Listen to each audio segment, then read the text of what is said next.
Welcome to the channel where we go beyond the headlines and provide in-depth analysis.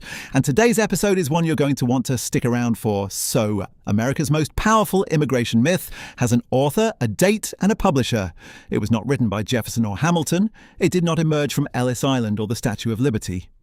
It was commissioned in 1958 by the Anti-Defamation League, written by a junior senator from Massachusetts named John F. Kennedy, and published as a slim paperback that almost nobody read at the time. The phrase, "a nation of immigrants," is now so embedded in American political language that it feels constitutional. It isn't. For most of American history, the operative policy was almost precisely the opposite. To understand what Kennedy was pushing back against, you have to understand what the United States had been running for 41 years. The Immigration Act of 1924 and the Johnson-Reed Act was not a bureaucratic accident or wartime paranoia. It was a deliberate, racially engineered piece of legislation designed to freeze the ethnic composition of the United States in amber. The mechanism was elegant in its cynicism. Rather than setting quotas based on current population, Congress anchored them to the 1890 census, chosen with surgical precision because it predated the massive waves of Jewish, Italian, Polish, and Slavic immigration that followed. Quotas were set at 2% of each nationality's 1890 count. Northern and Western Europeans got generous allocations. Southern and Eastern Europeans were strangled. Asians were banned entirely. The numbers are blunt. Andorra, a country of 6,500 people, had an annual allotment of 100 immigrants. Spain, with 28 million citizens, received 250 spots per year. The global cap was set at 165,000 annually, an 80% cut from pre-war averages. The intellectual architecture came from the eugenics movement, specifically Madison Grant, whose 1916 book argued that Nordic peoples represented civilization's apex and that Southern and Eastern European immigration was a biological threat.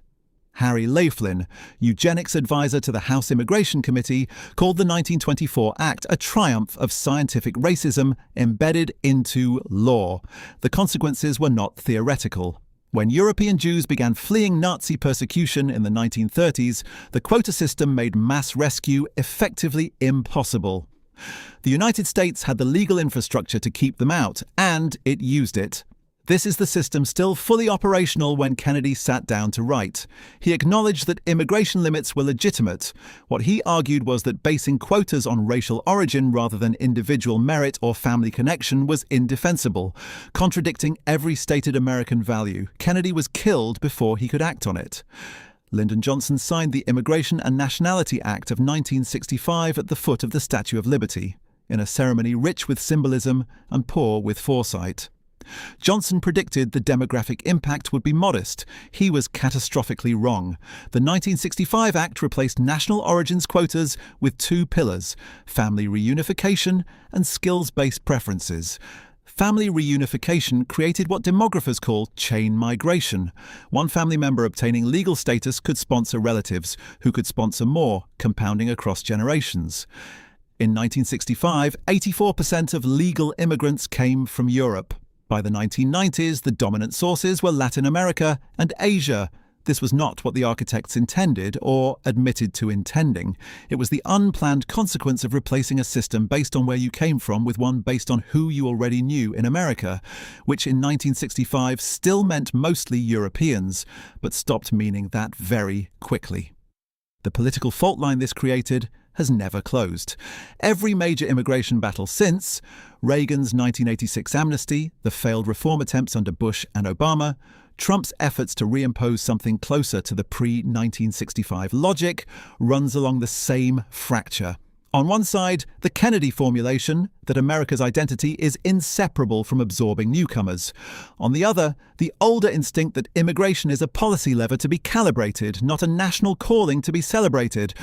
What almost nobody acknowledges is that both positions have governed this country for significant stretches of its history. The myth of the perpetually welcoming nation is exactly that, a myth written by a senator, commissioned by an advocacy group, and elevated into founding scripture by the accident of its author's assassination. That doesn't make it wrong. It just makes it newer than it looks. Thank you for listening. If you found this perspective valuable, consider subscribing. It supports the channel. I'll see you in the next lecture.